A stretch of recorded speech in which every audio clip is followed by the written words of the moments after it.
Hi friends, I'm gonna read a bedtime story for Pete the Cat today from Pete the Cat Bedtime Storybook, published by Harper Children's.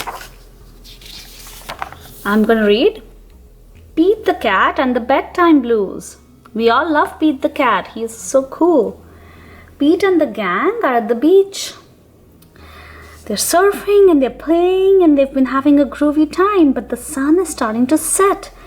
Pete is bummed out. He doesn't want the fun to end, but what can he do? They can't surf in the dark. Pete doesn't want the fun to end. Just then, he has an idea. He shouts, "Why should our fun end just because the sun is tired?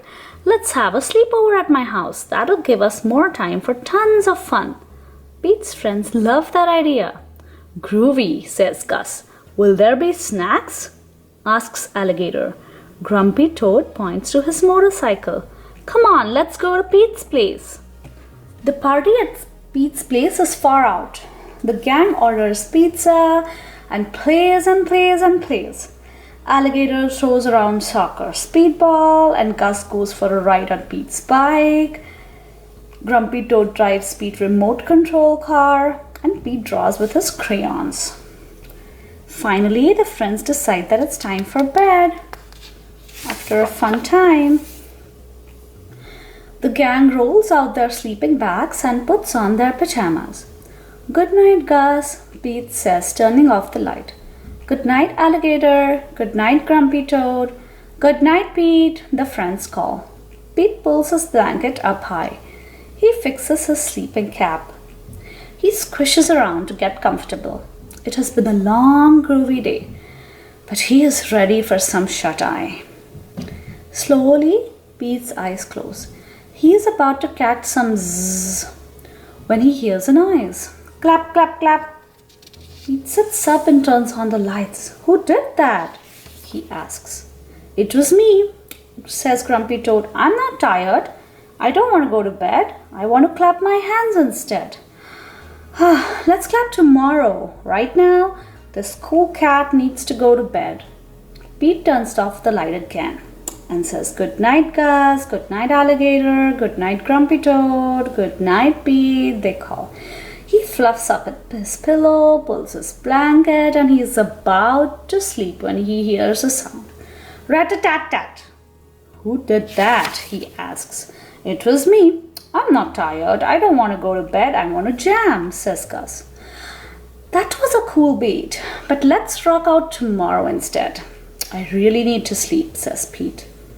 He turns off the light again and says good night to everyone. "Good night, Pete," his friends call.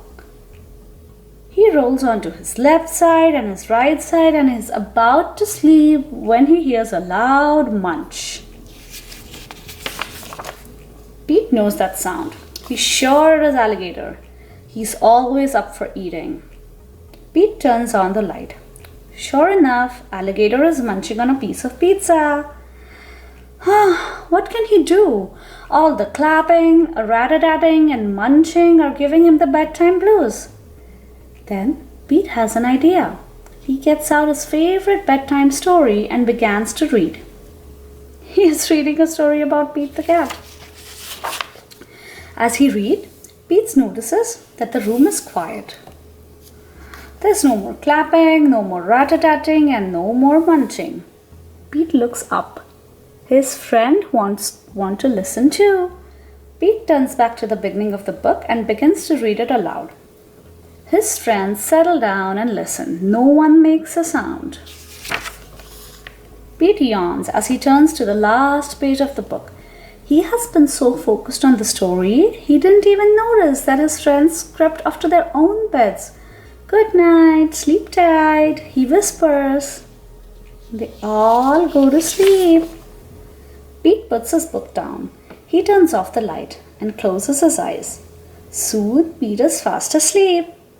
Dreams of another groovy day of surfing fill his head as the cool cat finally catches some sleep. Good night.